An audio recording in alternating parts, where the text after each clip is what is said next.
वाचकांनो, माझ्याकडून जेव्हा या साध्या आहारातून सर्व आरोग्याचा अभ्यास केला गेला, तेव्हा यामध्ये प्रामुख्याने डॉक्टर गोपाल शास्त्री, अमरोली गुजरातचे बी.व्ही. चव्हाण, हिमाचल प्रदेश सुंदरनगरच्या आनंदी माँ, नाशिकचे किरण वाटारे साहेब हे वरील जे आहे हे तत्त्व सर्वांना शिकवतात. फक्त त्यांची स्टाईल थोडी वेगळी आहे. गोपाल शास्त्री साहेबांच्या 7 दिवसाच्या शिबिरामध्ये आपल्याला 6500 वर्षापासून ते ॲलोपॅथी आणि सर्वच विद्या, त्यामधील चांगल्या वाईट गोष्टी, अनेक गोष्टीचे सखोल बारकावे ऐकायला मिळतात. आणि म्हणून ज्ञानासाठी गोपाल शास्त्रीचं शिबिर सर्वात बेस्ट. परंतु बी.व्ही. चव्हाण साहेबांचं एकदम शॉर्टकट आणि स्वीट शिकवण आहे. आणि ते म्हणजे आपलं जे धान्य आहे हे माणसाचं खाणंच नाही, मांसाहार हा सुद्धा माणसाचं खाणंच नाही.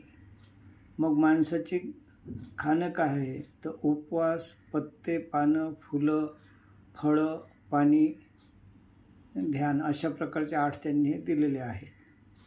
तर आपल्याला 16 तालुक्यातील 45 लाख लोकांना या सर्वच विद्यां म्हणजे या गुरूंच्यामध्ये जे मूळ 5 तत्त्व आहेत ते हेच आहेत की भोजनामध्ये शक्ती नाही, औषधात आरोग्य नाही, पैशामध्ये सुख नाही, पुस्तकामध्ये माहिती आहे मात्र ज्ञान नाही, आणि आपले मुलं बाळं किंवा रक्तनातेवाईक यांच्याशी कर्तव्य आहे, प्रेम नाही. हे त्यांना प्राथमिक शाळेपासून अंगी बाळगलं तेव्हा आपला समाज एक सुधारणा होईल. आपण म्हणजे धर्मवाद फार उपयोगात आणतो, किंबहुना आपलं ते कौतुकच आहे. मात्र म्हणून ही जी विद्या आहे ही सर्व धर्मियांची कशी आहे तर हिंदूमध्ये याला तप, दान, यज्ञ किंवा तपसेवा, सुमिरन म्हणतात. मुस्लिमांमध्ये रोजा, जकात, नमाज, बौद्धांमध्ये स्वल्पहार, धर्म, दान, विपश्यना, ख्रिश्चन लोकांमध्ये उपवास, चॅरिटी, प्रार्थना, शीख लोकांमध्ये उपवास, दसबंद आणि सिमरन.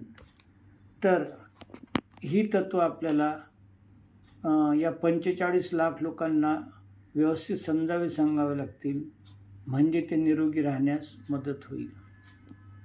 या निमित्तानं मी सर्व वाचकांना, समाजसेवकांना विनंती करतो की आपल्याला जोपर्यंत आपण लोकांची मानसिकता बदलणार नाही तोपर्यंत आपलं स्वास्थ्य, आपलं आरोग्य सुधारणार नाही.